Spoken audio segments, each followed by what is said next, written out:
Hey folks, Mr. Justin here with Secret Weapon Miniatures and another Workbench Wednesday.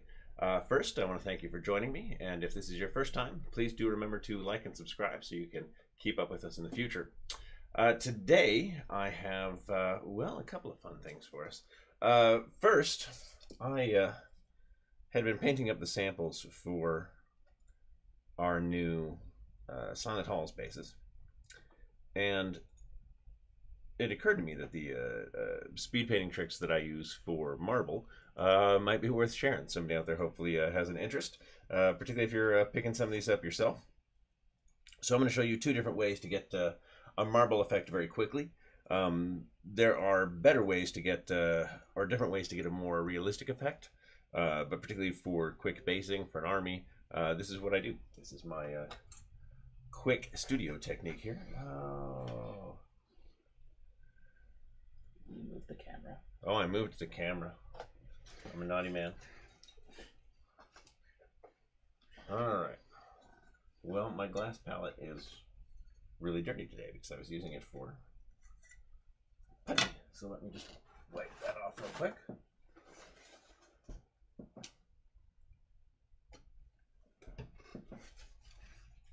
Not that the paint will care.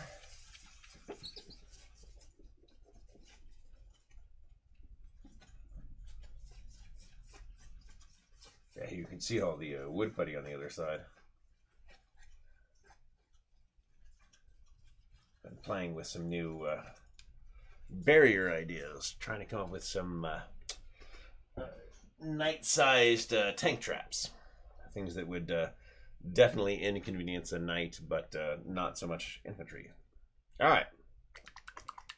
So to get my marble effect, I'm going to need a couple of things. I actually have tire black here, but that's a finishing piece. What I'm going to use is verdigris blue and weathered wood. Just these two paints. And that is, in fact, the same color set I used here, with a little bit of glaze in the corner. We'll talk about that in a minute. I can do that too if we want to get a little carried away. So on my palette, I'm going to need, you can use your wet palette, whatever, just a flat palette surface. And I am going to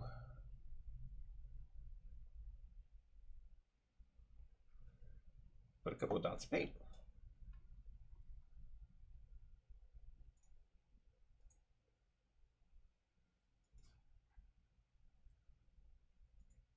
Like so.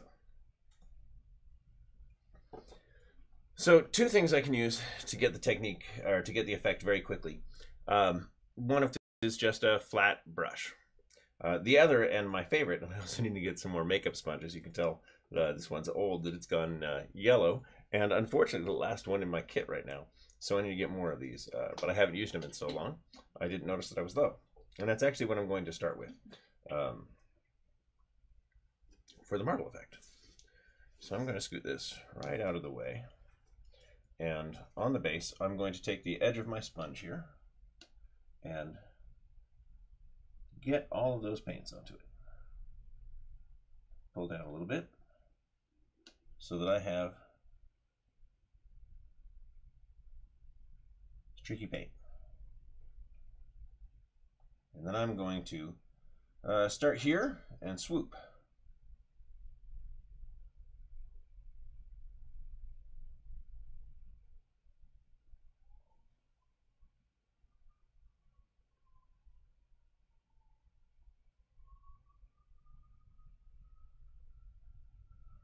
And I can come back across, get some different texture in here, blend it in a little bit, but you don't want to do much because you don't want to lose the individual colors. And yeah, that's it. I could knock out a whole set of bases like this, of course. In that's the that piece would be different because it's got the relief on it.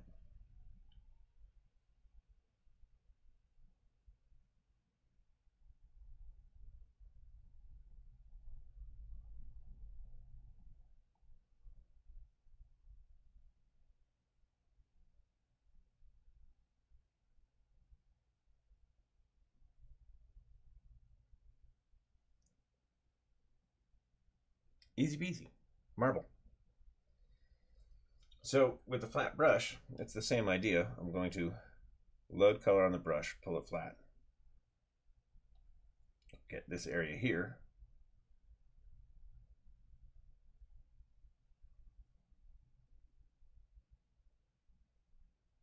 Still need to take Wobble's advice and electrify my ferrules. Stop holding my brushes by the ferrule.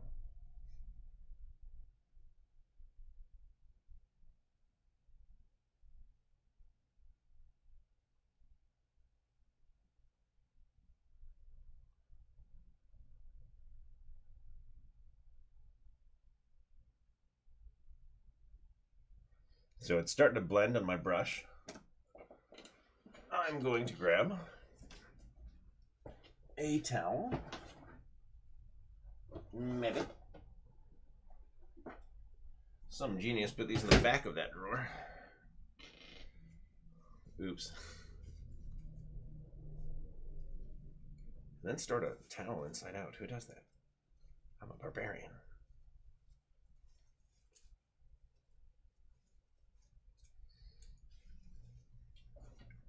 So, when it starts to blend on your brush, all you need to do, because you don't want to rinse it and get the brush all wet, that would start to blend the paints on the brush as well by thinning them.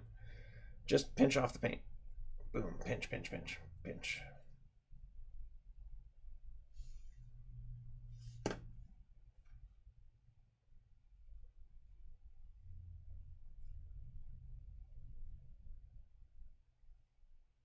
There we go.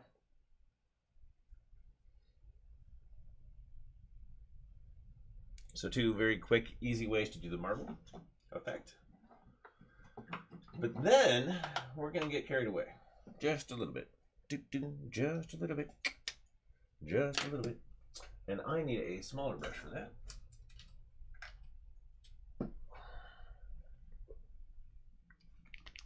And this is where I'm going to use the tire black.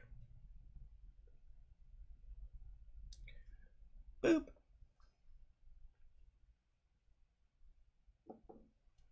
Brush wet. In this case, I do want my brush to be damp. Thin the paint a bit. Tire black.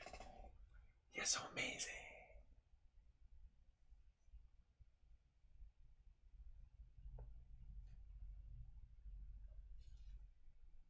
All right.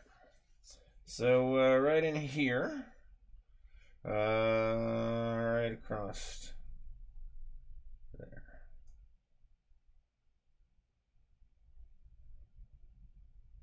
A little too thick on the paint.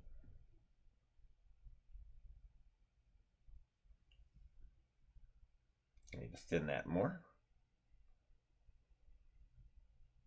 So I'm just kind of blending it in a bit.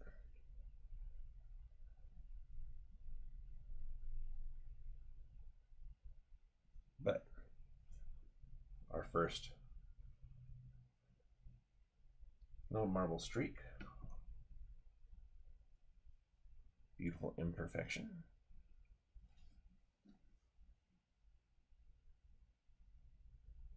Yeah, now it's too thin.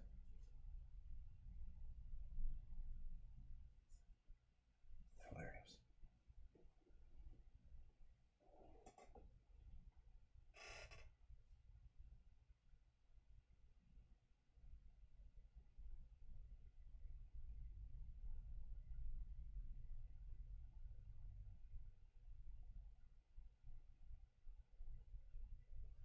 Get my brush wet again, and doop doop doop doop.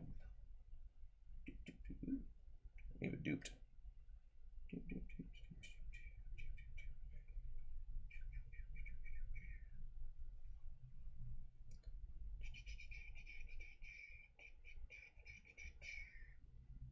Hey, that reminds me. I was gonna put on music.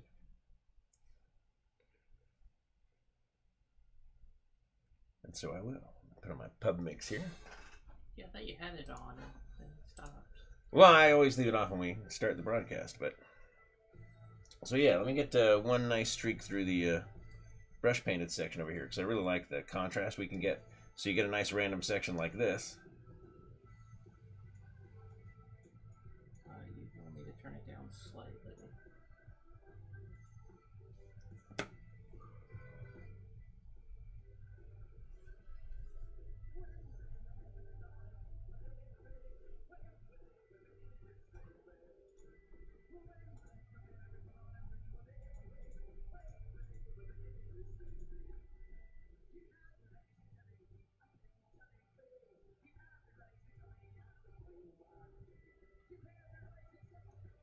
And kaboom! Quick and easy marble. When I need to knock out a lot of it in a hurry, this is what I do. And then, to help really sell it, there's one other thing we're going to do. And let me make sure this brush is a little cleaner. Not too wet. And the last thing I'm going to do is add some caffeine.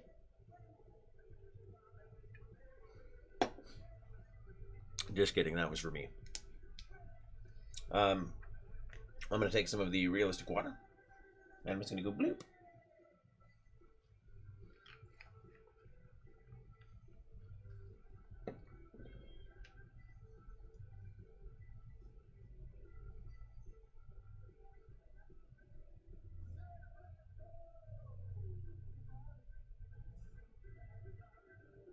Now this will do a couple of things for the base. One, it'll help blend the colors together a bit in the way that a gloss varnish would. You do want to do this if you're going to seal the base. Seal the base before you do this step. You want the realistic water to be the last thing that goes over your marble. And the other thing it does is once it dries, it adds a sense of depth and shine to the marble. So I'm not sure if the camera picks it up, but this whole thing presents in the light as a shiny metallic, which will make a delight to photograph for the set, but that's all right. And yeah, I'll get that right here. Ooh, hey, look at that. Twisting it around in the light, I can see a spot where I missed.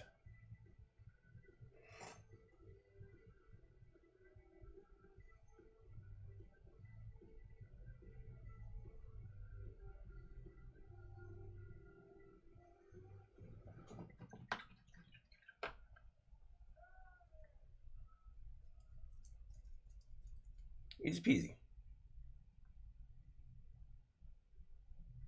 So hopefully, if you've been considering painting some marble, you can see that, well, with a couple of basic techniques, you'll be able to knock it out in a hurry and hopefully not stress about it. Obviously, this works with whatever colors you're trying to use. I do recommend for the base marble, sticking to 2 colors and then coming over with your accent color or even 2 accent colors. Goodness knows, I've seen plenty of cream marble, especially with a bunch of different colored imperfections in it. That's really pretty. Yeah. So if there's no questions on the marble side of this, I am actually going to get to something fun and just for me today. Charles is asking for, potentially in a future episode, to get smooth coverage with true metallic metals. How to get smooth coverage with true metallic metals. Okay. Actually, I can cover that now. I'm happy to cover that now. I even have a base here that, golly gosh, I can put some metallics on. But it's a trick question because it really depends on the metallics that you're working with. One of the things that's largely true of the hobby world is that hobby metallics are just garbage. You can't thin them or anything like that. Fortunately, it's not true of the secret weapon metallics, of course. You can thin them and get a nice, smooth, even coverage that way. You can even work with them for a long time after you thin them because we're using a different flake. Excuse me. But even that's still a compromise. As happy and proud as I am of our acrylics, the best metallic coverage you get out there are still solvent-based. Yeah. We don't want to work with those mostly. I do. So we'll probably release them someday so that, you know, I can have easy access to them in the warehouse and get the colors I want. But otherwise, as long as you're using, I hate to say it, but as long as you're using the secret weapon metallics, I mean, you can thin this and get great coverage out of it all. Bring the palette back. And grab fresh oil, which is not a metallic. Old oil has some metallic flake in it. Alright, brass casings. Looks right. Engine metal. Just one time at copper fixtures. And I'll be expanding the line of metallics. We are finally getting the paint lab all settled. Unfortunately, the color mixing portions of that, the actual colorizing agents that I use, are going to be the last thing we put in. But that's beside the point. Let me show off them metallics. All right. So that's the engine metal.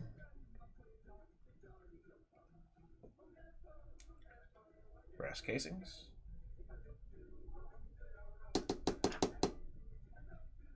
Woo! Ford.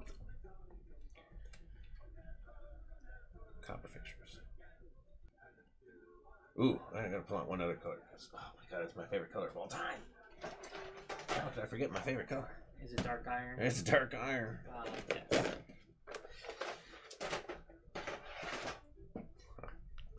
Dark iron, the first time I got a sample of this color, literally made me giddy. I was so excited. The color worked out. Not just the color, but how I wanted to use it. It's one of the things when I approach paint is not just color, but function. How I'm going to use it so that it's not just a colorization process. It's why we work with so many different base formulations, and even still modify even the same base formulation. So if I'm trying to get a simple satin for the mech line, well, I could just use the same base across all of that, and for those we actually are, but I still want to doctor each one based on coverage and performance and whatnot. In the case of the weathering paints, it went totally crazy because performance was such an important factor. So I'm going to just thin these a lot so you can see how they thin.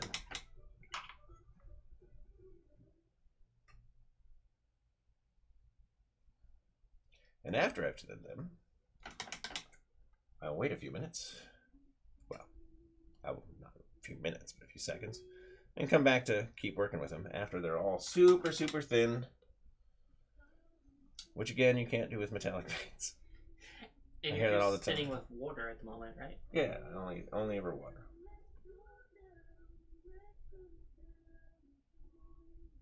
Yeah, look at that dark iron. So, yeah, in terms of smooth, easy coverage, well, I'm able to thin the paint, which makes it easy for me to get smooth, easy coverage just with the edge of my brush.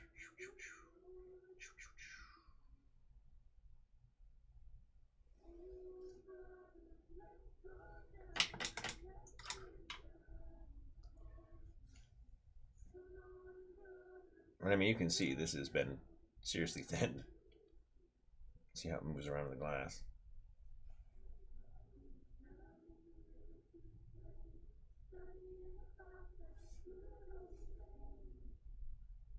I wouldn't normally thin it this much. Mostly showing off the properties of the paint right now.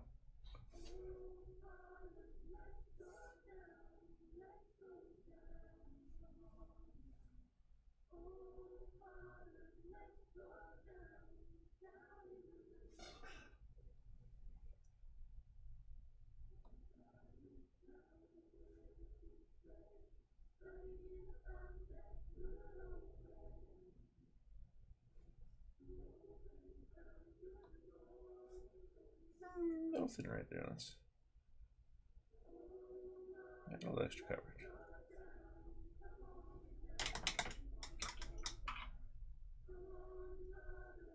Show off the copper fixtures. Ooh, too thin. Yeah, I made a wash out of that one, so let me add a couple of drops of that. Fortunately, I put it back in my bin here, so I'll never see it again.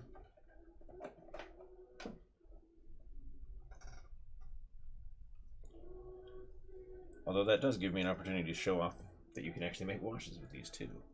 Because given that this is wash consistency,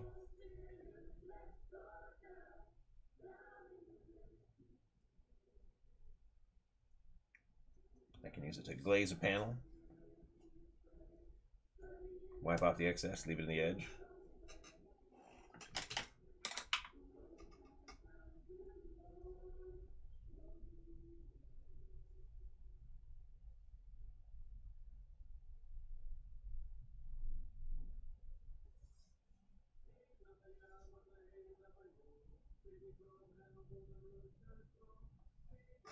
So there you go. Smooth, even, one coat coverage. It's my best advice. Use good metallics. They are the really the trickiest in the industry. Which is part of the reason, like I said, so many of them are garbage. Particularly when colorists approach it, because then they're simply adding metallic flakes to their usual base and whatnot, and not thinking about how that's going to perform, or whether or not you'll be pushing it through an airbrush, or, yeah, tends to be less of an issue. Most of the airbrush ready paints are simply their normal paint plus water. But anyway, enough bad mouthing the paint industry for the moment. Any other questions I can cover before I actually get to a truck today? I've got a truck I'm playing with.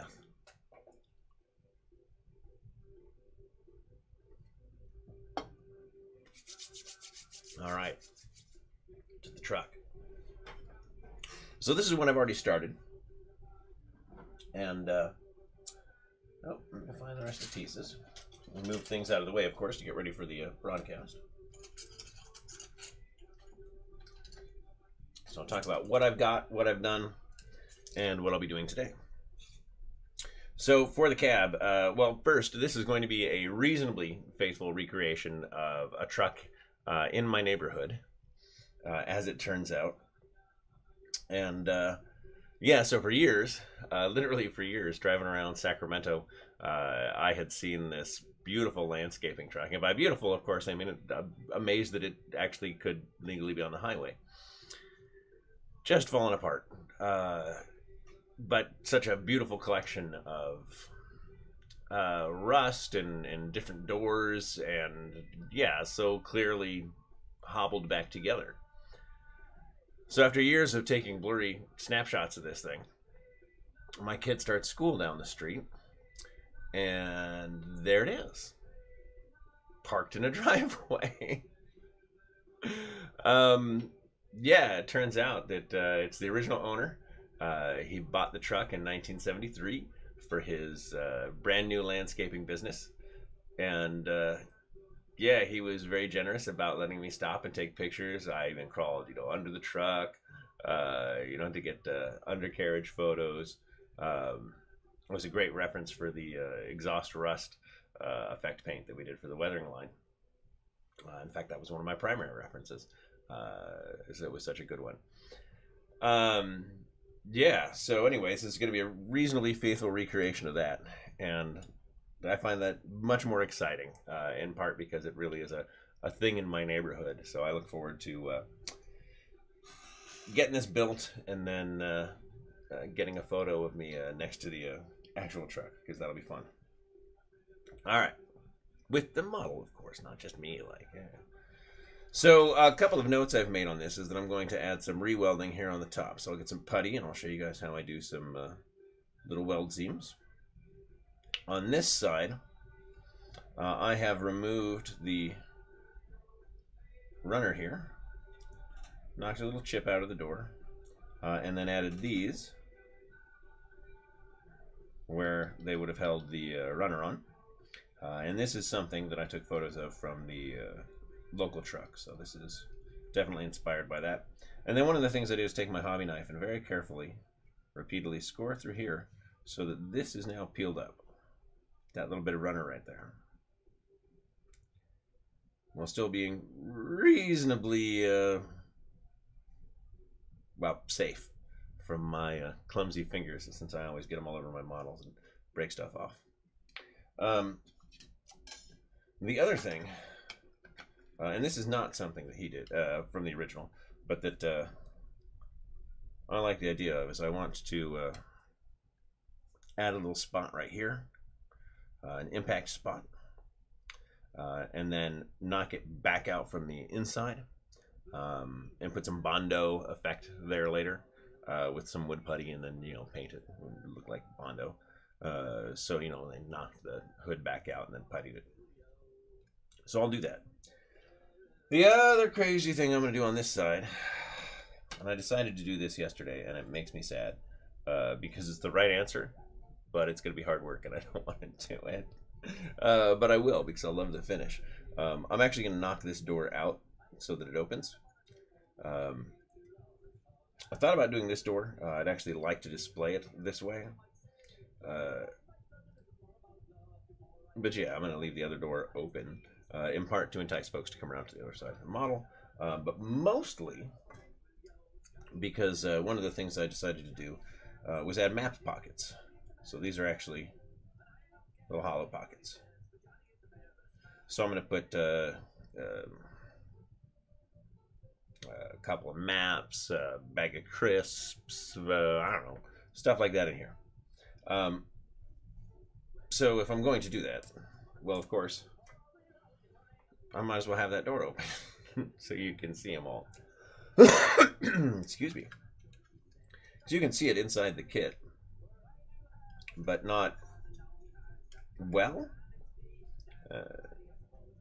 And it's something I'd really like to highlight, especially since that's only the beginning of the madness. You see, in my experience, those things are usually little fabric pockets.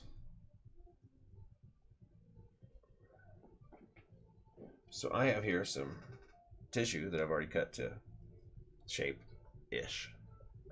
Need some additional trimming. And what I'm going to do is pleat it into the shape I'm going to put over this. And yeah, I'm going to cut off 3 mil.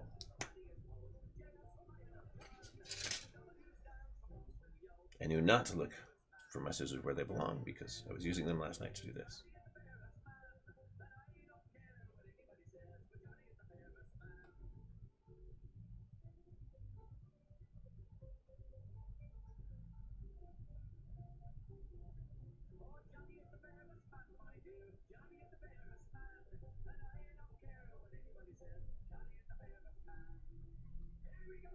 Whew.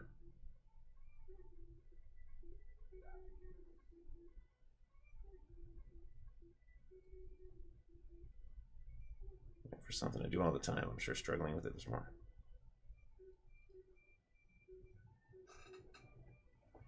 So what I'm doing is holding onto that original cut, sliding it through my fingers this way. Smaller cuts here. Find it gives me reasonably more accuracy. Even a nominal improvement in accuracy is important. I can cut the tissue with a shiny new blade on my hobby knife, but I find that to be substantially less reliable and more prone to ripping. Alright, so that's about the right size. Now we get to have some fun. I will need my glue. So I'm just grabbing some wood glue. I'll need wood glue, cup, and water in a bit.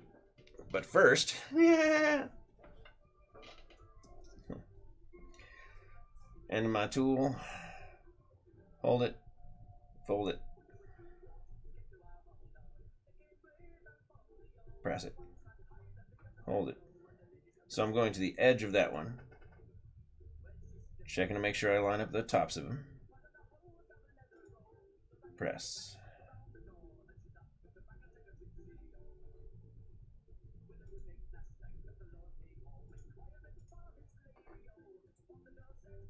Press, fold, press.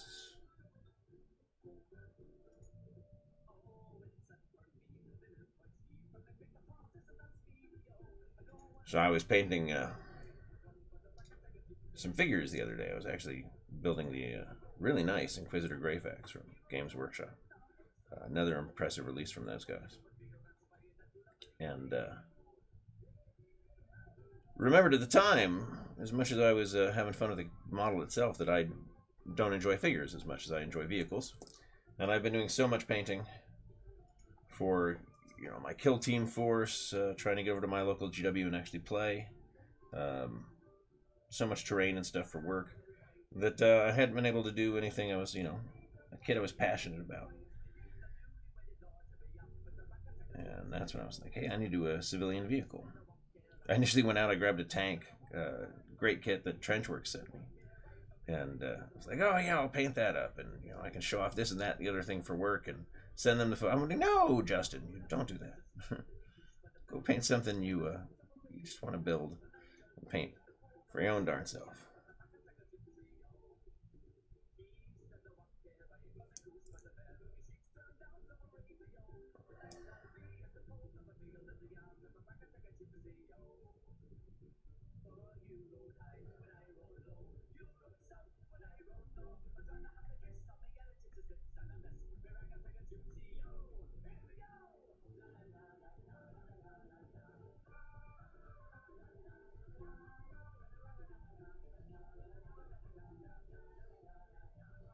Now I'm making this a little too large, a little too long, very much intentionally,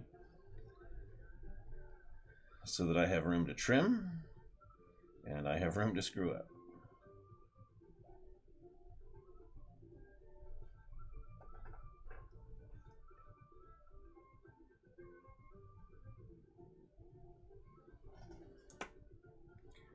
One of the other things I'll do for this kit is another project I did on commission. It needed a beaded seat, so I actually commissioned someone else to make the beaded seat cover for me. And I'm going to do that again because although the actual truck doesn't have one, I really feel like this one has to have a beaded seat cover. Yeah, the other one was a post-apocalyptic taxi, so of course it had to have a beaded seat cover.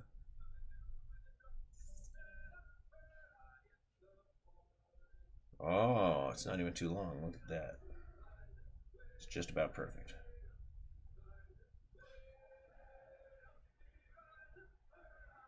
Look at that. I love it. So you'll see we'll have that nice little pleated fabric thing in here.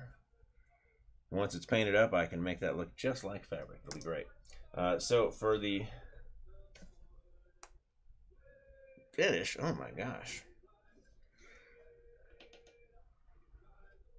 Oh my gosh. The paint that'll never open again. Or the glue. Goodness.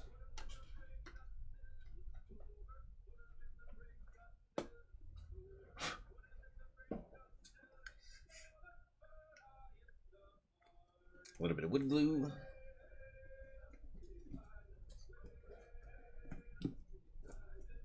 A little bit of water.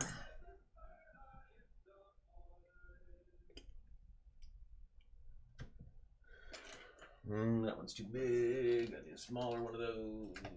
This one will do. Flat brush.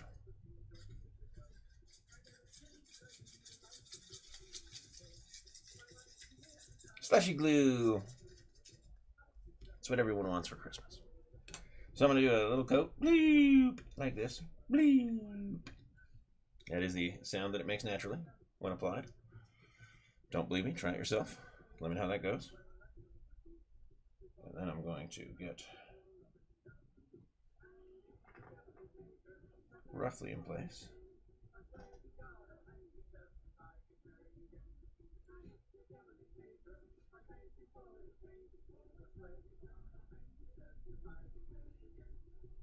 Oh, don't unfold, don't unfold. Don't do that.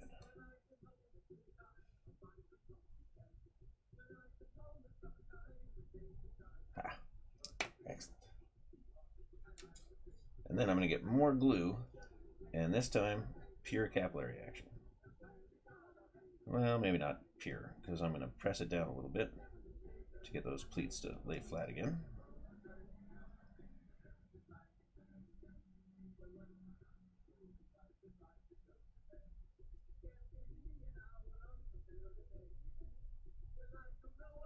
In the case of figure displays, I really like to, hide a critter or something, places in the base. I've got a whole bin full of little animals that I can add to bases. And Reaper's, I think it's their Familiars line, is a great addition for that too. But in the case of a vehicle, I tend not to hide critters. I do sometimes, but I like to hide other little details. Alright, I'm now folding this just carefully around the edge here, because I made these initial pockets out of a bit of plastic card and actually some copper wire.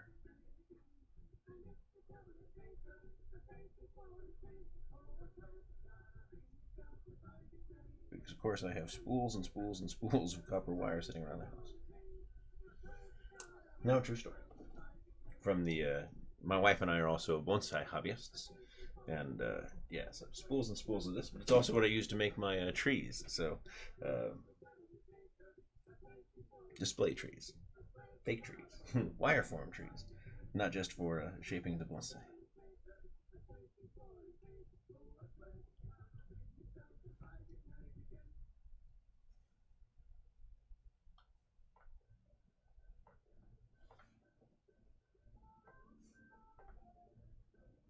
Pressing that edge down gently.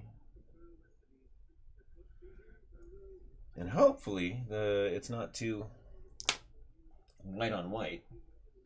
And you'll be able to see we'll now have that nice little pleated fabric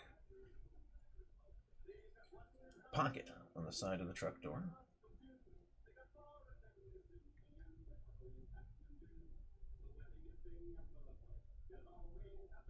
Thomas guide. That was the word I was trying to think of earlier. I want to build a Thomas guide, a little spiral bound Thomas guide for this. I've never made a scale spiral bound thing. I know how I would do it, so I'm going to try. So I hope they'll have a little, yeah, it's the old map book.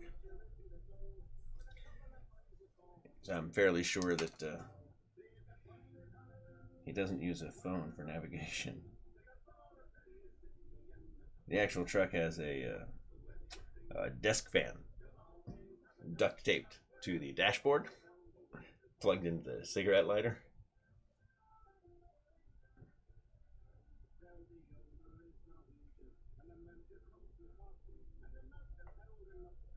I might be a little distracted today too. I can hear the rain outside. California has really needed it. It's gonna wash away the smoke today. I look forward to being able to go outside and breathe. We've been hiding inside the house with air filters running at the front and back. And remember, if you're in the smoke zone, air filters are a necessity. They say stay inside, but your house does not have magical filtering capabilities.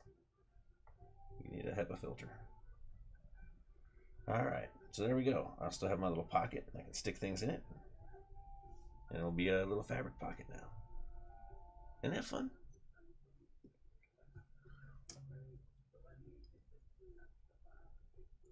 Alright.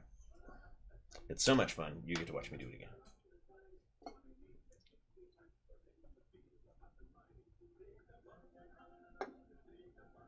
And of course, as we're going, as always, if any of you have a question, please let me know. I'm happy to interrupt the model build here to focus on whatever it is you'd like to see covered today.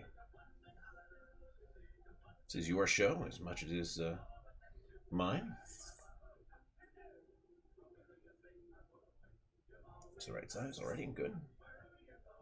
Oh, right, because I pulled it out of the other one. Doy.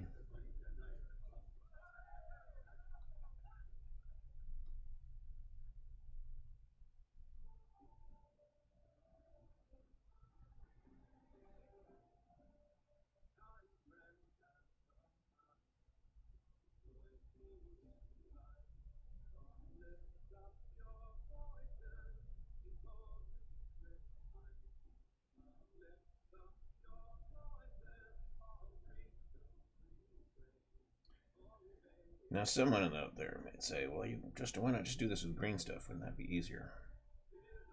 And for someone else, it might be easier to do it with green stuff.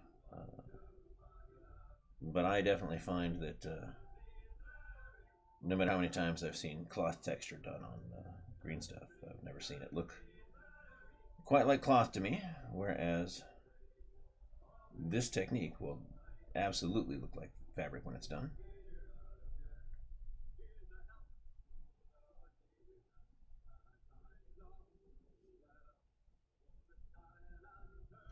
You can actually use this to do actual cloth components on a figure as well.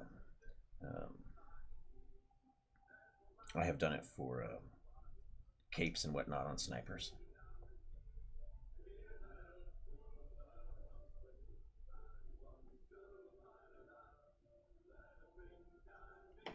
This one's giving me issues.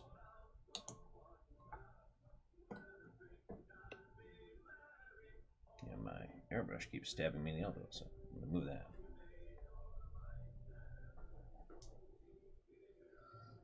It's missing me. It wants me to take it out to play.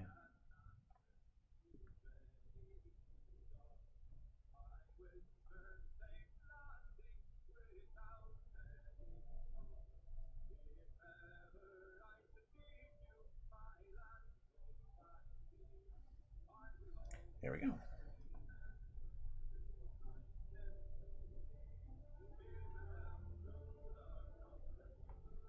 All right. Glue still good? Glue still good.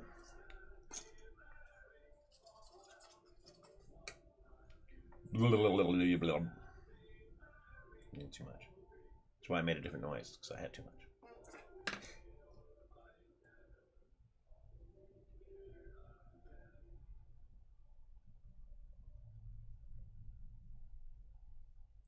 Go.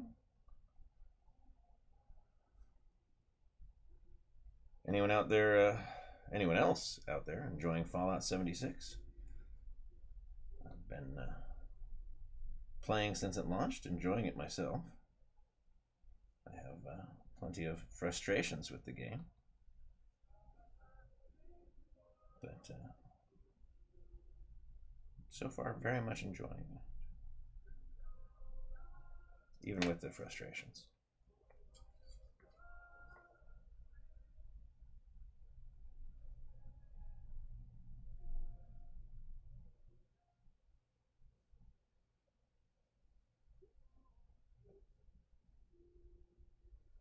Actually thinking about doing a video game broadcast next week. It's a special Workbench Wednesday.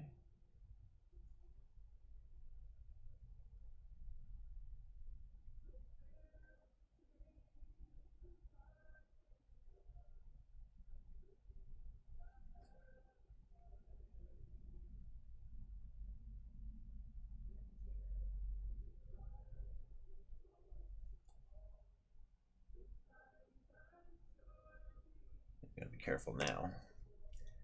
Once it's wet, of course, the tissue will rip fairly easily if you're not very careful. It is still just a Kleenex. It's facial tissue. Nice and thin. It gets me that texture I want.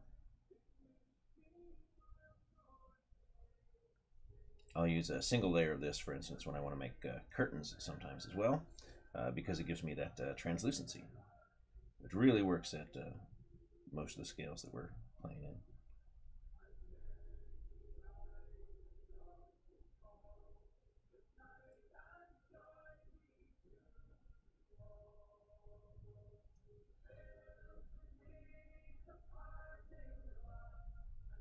There we go. Get the bottom of this tool wet so it won't stick. So fold it under here.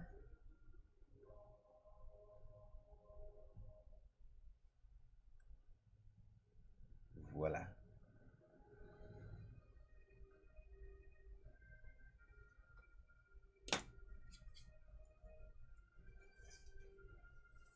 Those will need time to dry, of course, but there are my two little fabric door pockets. And they'll have plenty of opportunity to dry, because I'm not putting anything in them until, well, the kit's pretty much finished. This is one of those builds where I will really leave it apart until the last minute. Especially if I do stick with my plan to remove this door. And I like that idea, I still do. I have some reservations about doing it to this kit, because this jam here is so fine. And I'll scribe that open a little better.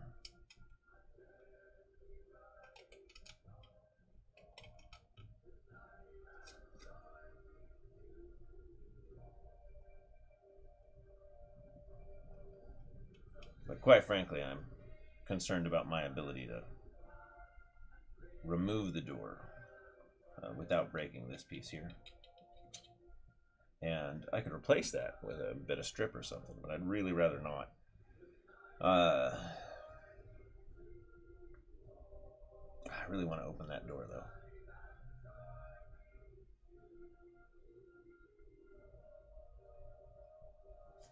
And in the case of something like that, all I do is take my hobby knife and just very carefully, very slowly scrape, scrape, scrape, scrape. We're not going to do that while you watch. I promise. I'm not going to do that while you watch. That would be... If we do, we're definitely putting some other audio over it. Yeah. Here's the relaxing sounds of a waterfall. Yeah, something that definitely does not sound like your dentist's office. Scrape, scrape, scrape.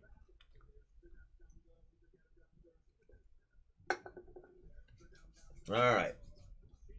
In that case, what else am I going to do? What have I got handy? A dashboard, which I haven't even looked at yet. Oh, that's perfect.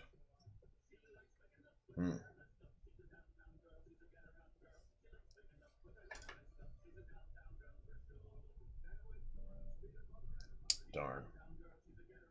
I was hoping that the hollow back here extended the full length of the drawer, or the dash cabinet, because I would have opened that up. It does not, though.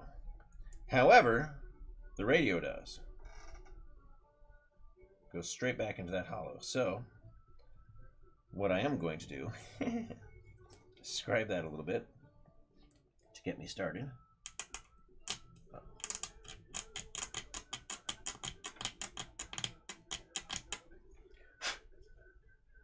Speaking of those dentist sounds. Yeah, I'm just going to knock your volume down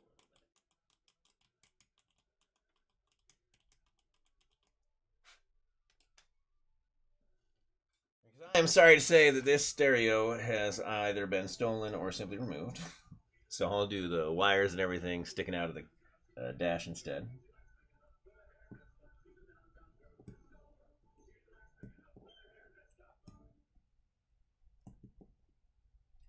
And since I'm not trying to save it, I don't have to be as delicate here. But I don't want to damage the dash.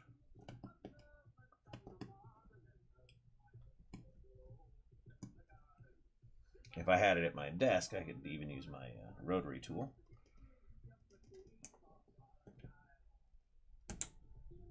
And its little drill bit function. Drill this out. I wouldn't want to use my pin vise, just because, believe it or not, I find this to be less work than having to clean that up. Probably wrong.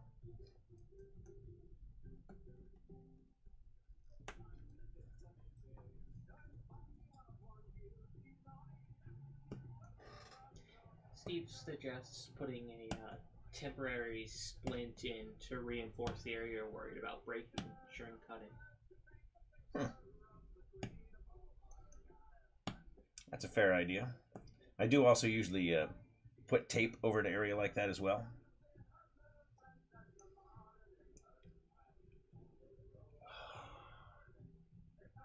It's really going out there. It's raining. It's pretty great. I'm going to mention that like every few minutes in the broadcast. You have no idea.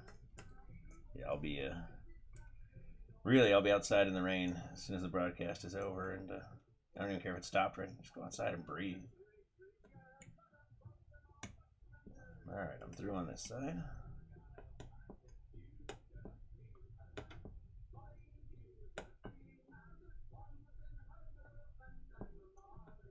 Through a spot. Something got stuck.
That one's all the way through, and good. A couple more scrapes down here.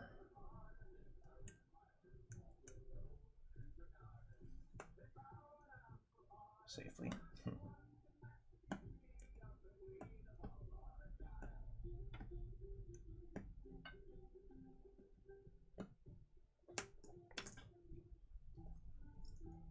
Finger crampy.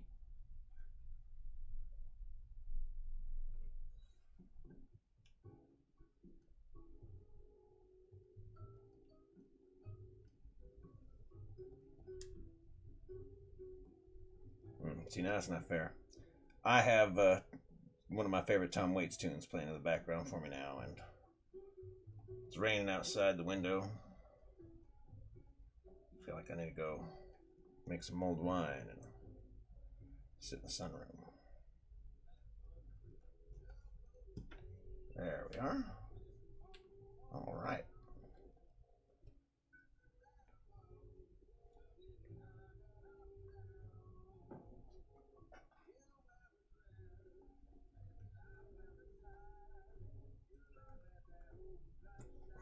Give my fingers a short break.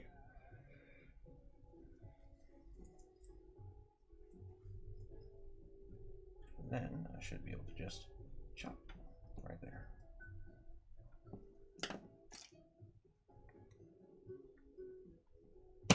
No, that's not the way you do it. Throw in both spots. Yes. See, I can see from the bottom as well.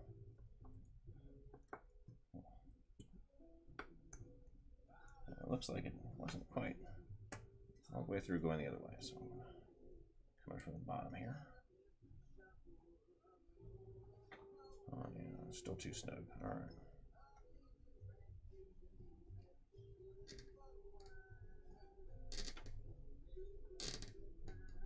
Dentist noises. You're welcome. Hopefully it's reminding you all to get to the dentist too.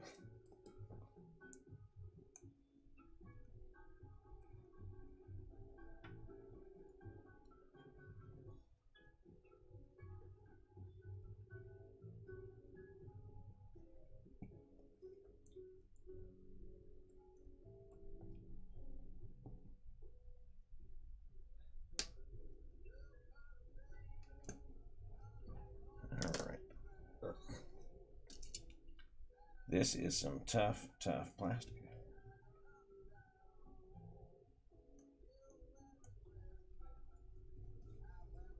It's like super hips.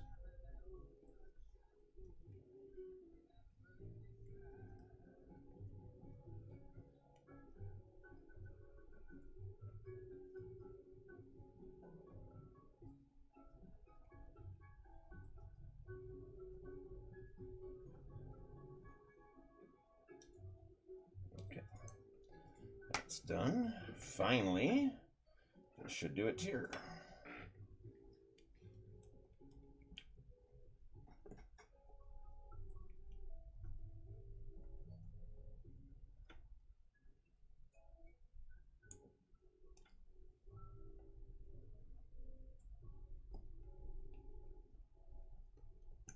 Still hanging on in the bottom here.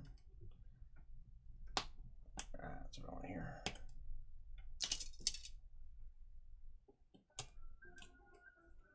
Poor stereo.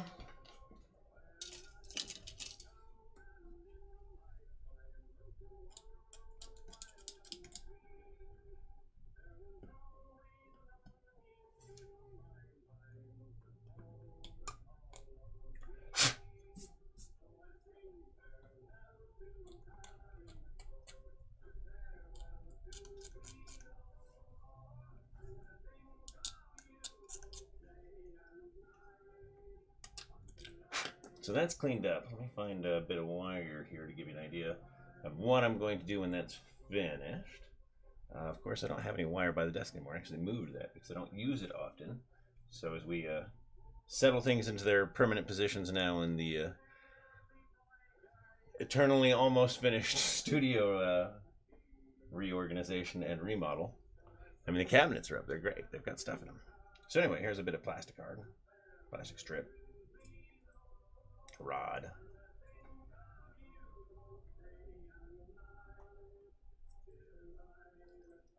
So on the kit, I'll actually have the wires dangling out, little metal ends on them. Again, just a little detail I can add in, something for people to catch. I really like to have the little details like that to see if I can get people to spot them. The same way, like I said, I would with a little critter on a base for a figure. Maybe you notice the rabbit, maybe you don't.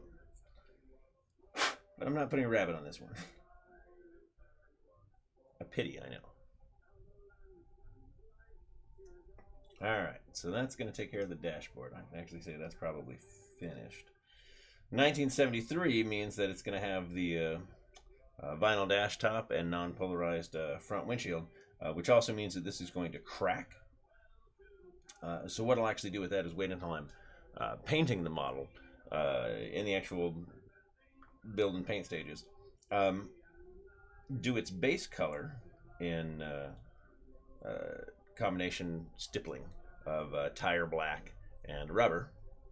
Once that's dry, I'll actually hit it with a bit of crackle medium as a coating, and then paint the crackle medium in the dash color.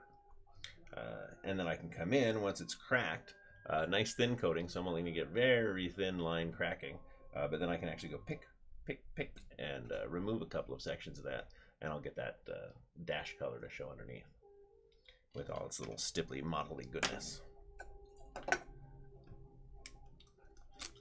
Well, I take a sip of water. Anybody have questions? Something you want me to cover before I start getting to weld seams here?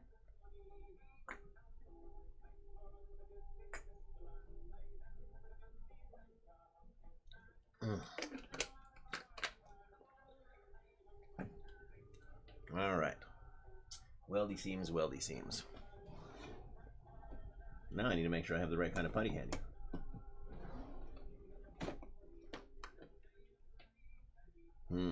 Milliput? You're not what I'm after. Where's all my Needonite?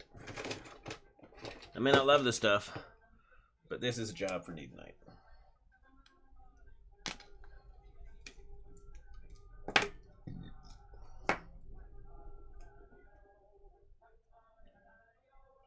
I'm going to show off again. So those paints over here that we thinned earlier, you can see that they're still effective, but this one is also still useful. And look, still gives me good coverage.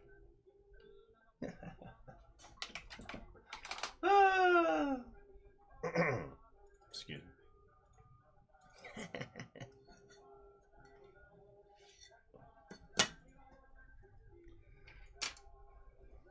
Modest about the paints, I may not be. But they're really good.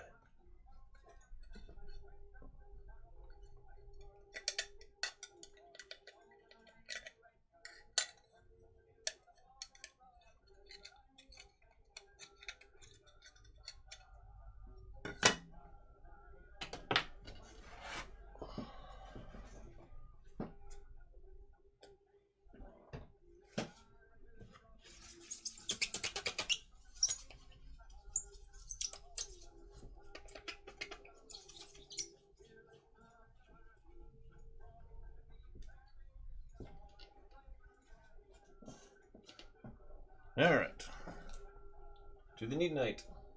I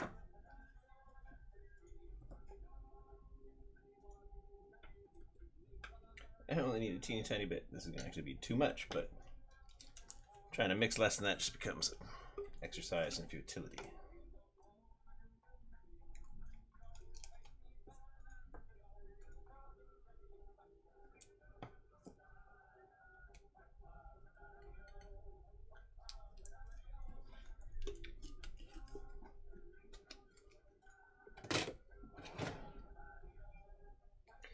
Mixity. My water pot. Keep it wet. I do know the Vaseline trick. I just don't have any Vaseline handy, and I'm mixing so little that I'm not going to take the time to go get some. I just dip it in my water pot. That works too.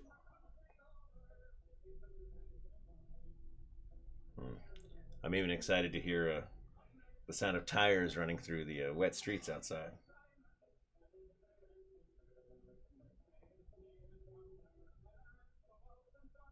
Really hoping that the rain is hitting the gently hitting the fires. I know the last thing they need is mudslides and such hindering their rescue efforts. But a little rain would do them some good. All right. The next thing I need is a bit of plastic tube.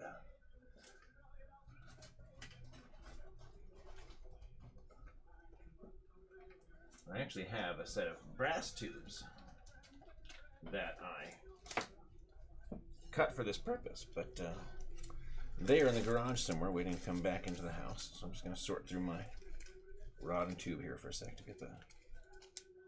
you're too big. You're too square. You're an I-beam. Your mom's an I-beam. Burn. You're a rod. Don't be a rod. Be a tube.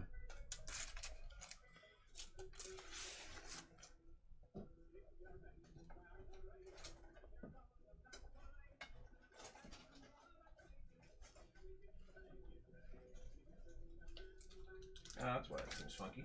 There's a dragon wing in my rod and tube box. Because sometimes you need to build the Reaper Clockwork Dragon.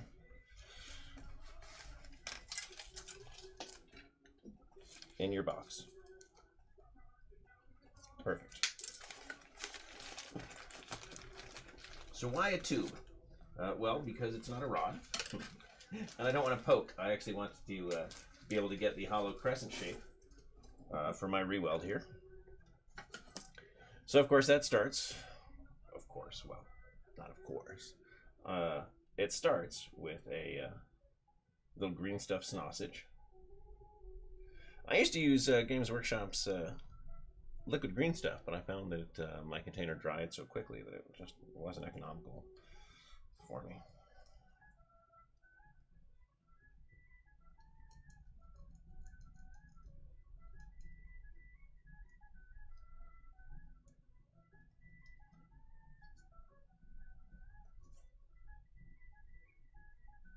Okay, wait, that's why I have this.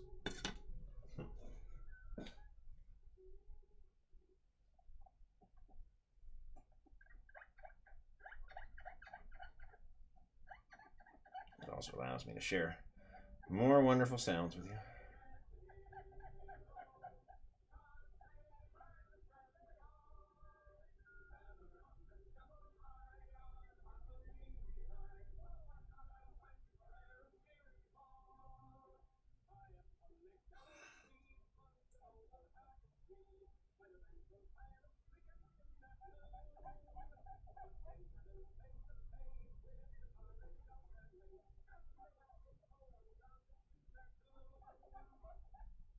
Almost.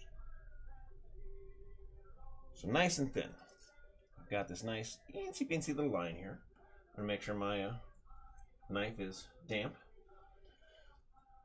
Cut a section here. Get! You're wet.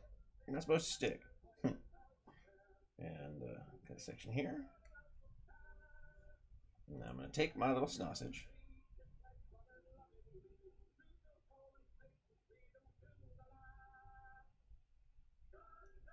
Just gonna pick the darn thing up.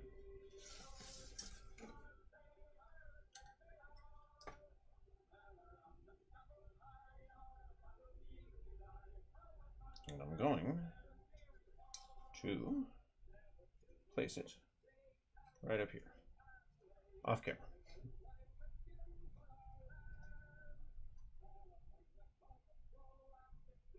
Fingers aren't wet enough. I don't want to spit on it on camera, so just get my fingers wet.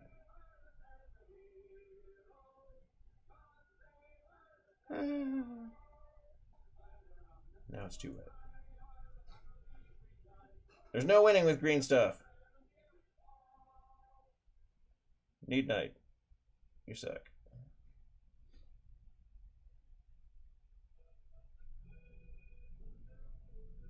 Ah, you suck so much.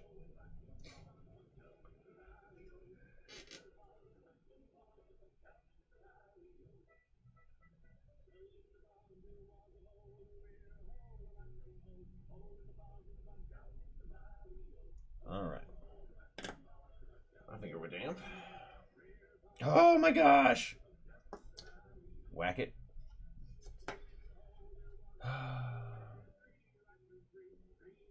Oh, green stuff. Bane of my existence. The right product for this effect.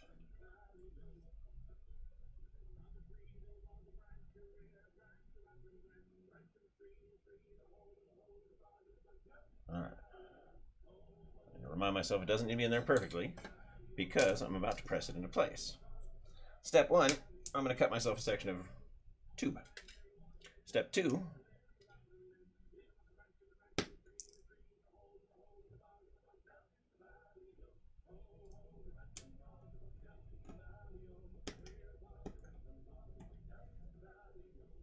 I now have a nice angled piece here.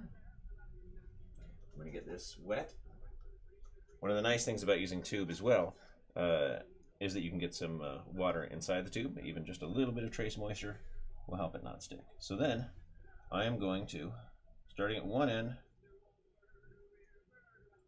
press.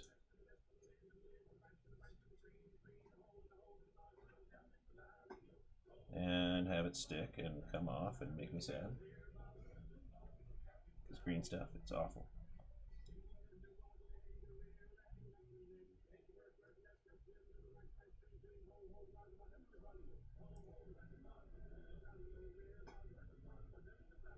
Stop sticking to my work. All right.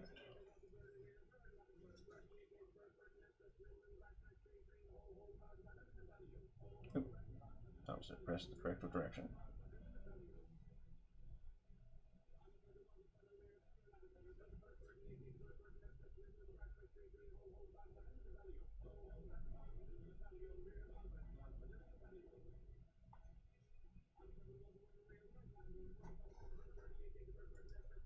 Alright, this one's a little thick, so what I'm going to do, at scale, that's why the brass one is a little finer. I'm going to try giving this a little V instead.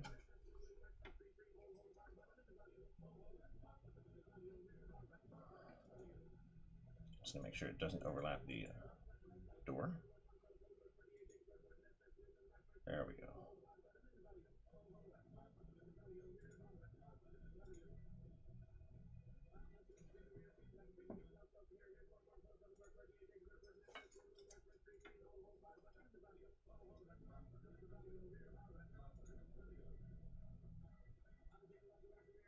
Okay, let me get this wet so it stops sticking. And I stuck my finger in it. Oh my god, I hate green stuff.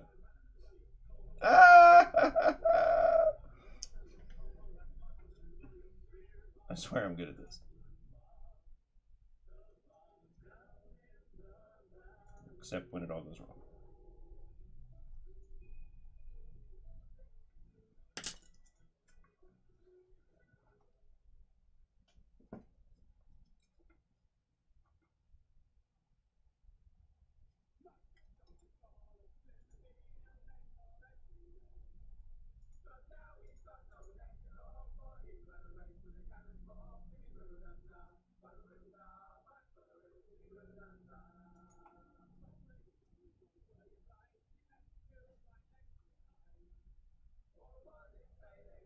Just wants to stick to everything except the model today.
Right now I'm actually just getting the green stuff a little more pressed into place so it'll stop coming up when I try to add the texture.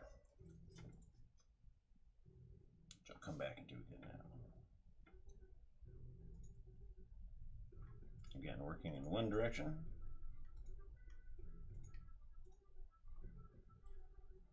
Stop that.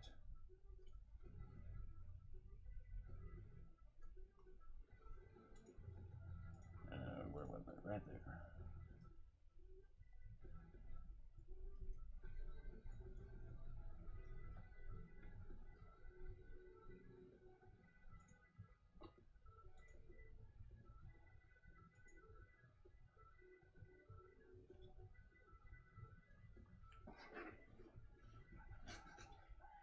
Jess asks, have you considered green stuff and epoxy mix?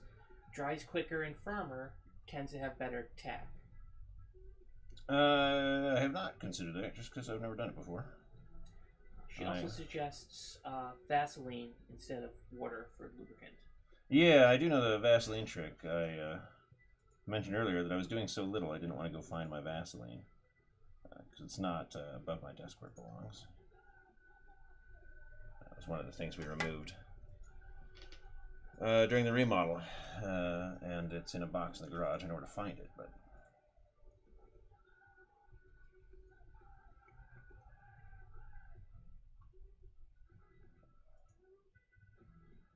all right. There's my little weld seam. It's nice little rolls. Gotta scoot it up here a little bit. Down there a little bit.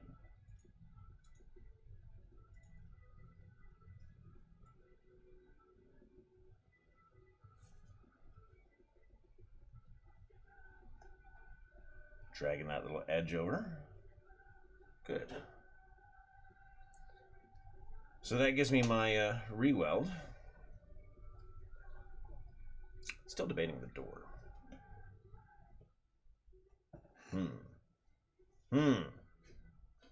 But not right now. All right, let's check in on our fabric covers. Still wet, but they're going to be tacky, so this is a good opportunity for me to come in, get the tool wet, and do any pressing I need to finish shaping edges and whatnot.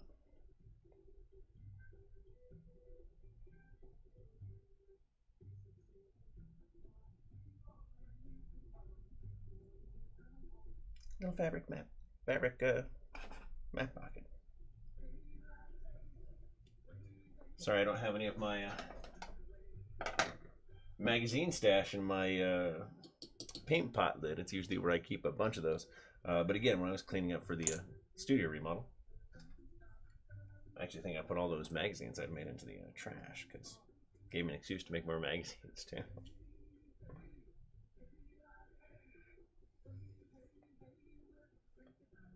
Good idea anyway, since pretty much all of those were tiny Playboys.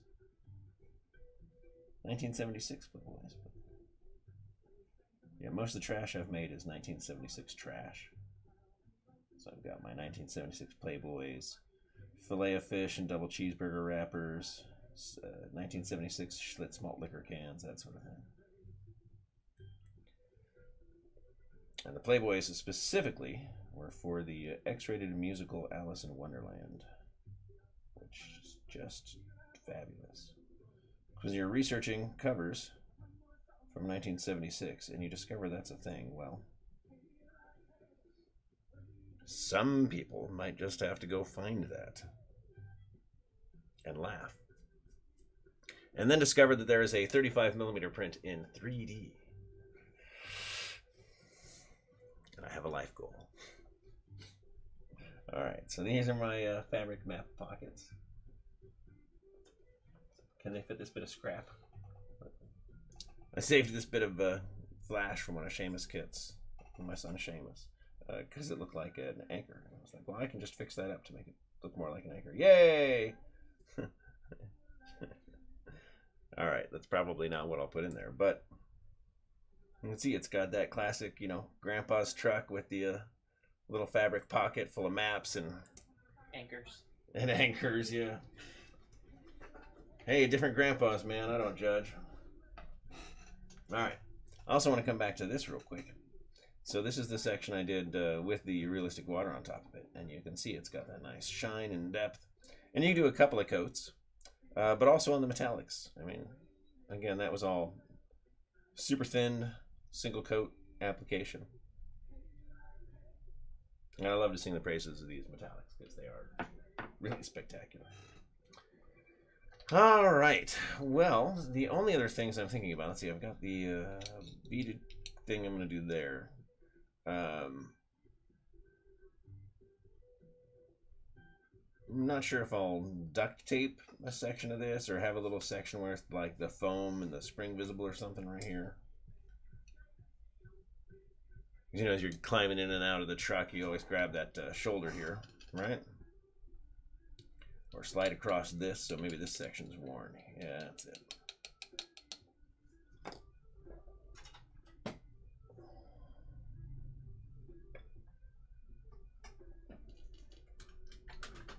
I left my markup pen on the table, and then I cleaned it up, or it got cleaned up by M, one or the other, before the show. But that's fine, I'll use a black one. It's here somewhere. So I will outline my area.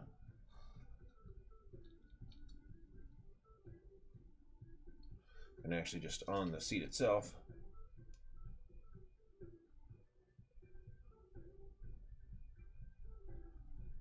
so I'll Dremel that out and then replace it. Before I do that, here's a trick I can show you real quick, maybe. Speaking of things I might have gotten rid of during various cleanup sessions.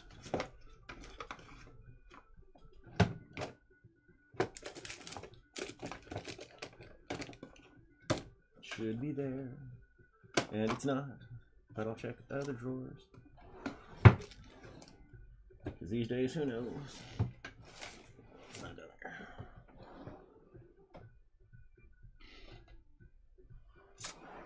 None handy. How about that? Well, the trick I can't show you, to get this seat texture, to duplicate that and have something that I can distress, I will actually take some wine foil. It's a great thick metallic foil. It's on the top of every bottle of wine that comes through the house. And yeah, so I'll actually get that, press it over the whole thing, and burnish it into place. So either Q-tips, fingers, I've got different burnishing tools. I'll use this a bit, you know, very carefully get it into all the grooves and cracks so that it's actually just covered in that sheet of foil. But then when I have that over the hole, so I'll take that off, Dremel out my hole, do all the foam and everything, then put it back on my little cover and glue it in place, and then pick it away here in this corner to get my distressing to show through, while still maintaining the illusion of the fabric in a better way, three-dimensionally, than it would be if I just cut out that hole and stuck foam in there. Right? It loses its three-dimensional depth at that point, so I want to make sure that there's a seat on top of the seat so that it clearly goes down into that distressing. So let's see, that's going to be worn to foam. This is the interior, so one of the things I'll do as well is just take some some card rather, and put a couple of foot mats in here. And I might get cute with those and actually cut a little, I don't know, Hello Kitty or something on them, because I like my Hello Kitty stuff. Or just do printed, or yeah, I don't know. I'm not sure if I want to get too cutesy with that part, or just leave it a couple of muddy standard rubber mats. So what else? So a lot of this just comes down to planning. And sticking stuff in glue. I'm going to ignore the engine because the actual car, the hood is chained closed. it opens up on its own if he takes off the chain.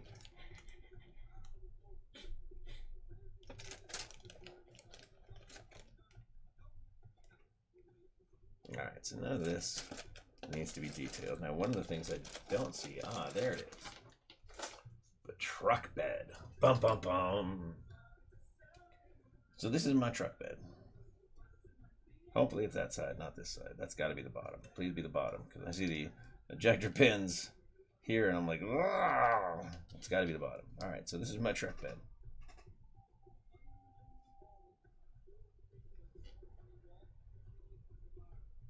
So I'll make that into wood. This one's clearly not, though. That's clearly a metal deck. We'll see. I'll look at my reference photos again and see if that was wood or metal in the other one. And if it's wood, then what I'll do is actually just take some thin wood strip and cut it into place here. Yeah, I've got some effectively veneer thick bits of wood, you know, so a couple millimeters thick tops that, yeah, I'll just cut into strips and lay over that if I need to.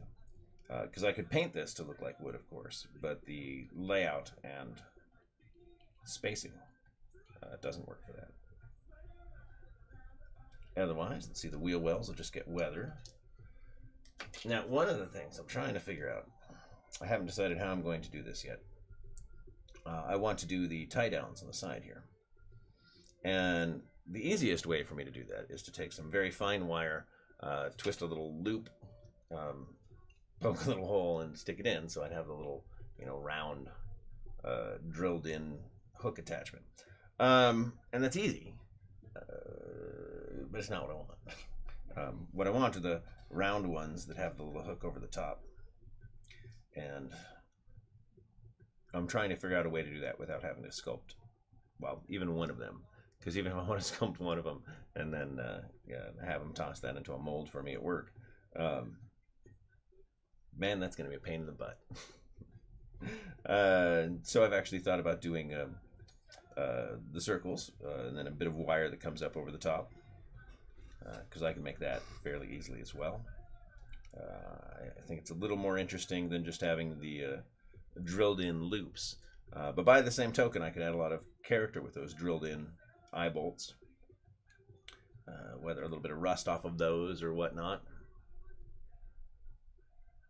So I'm not sure which of those I'll do. It's either going to be the little hooks, because I'm not going to do the fancy round ones, which is what the guy actually have, or the little eyelets.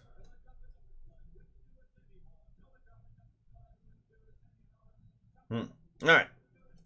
Much planning. So at this point, everything else I'm going to do with the truck is either going to wait or requires me to go off camera and get a bunch of supplies and materials. So back to you folks. Anything you'd like to see me cover, hobby-wise or otherwise, before the end of the broadcast here? It's your show. I hope you always come prepared to ask questions and have fun. If not, well, I think we're going to wrap it up today. And in that case, let me say again, thank you for tuning in to another Workbench Wednesday. Please do remember to like and subscribe so that you can keep up on all of these.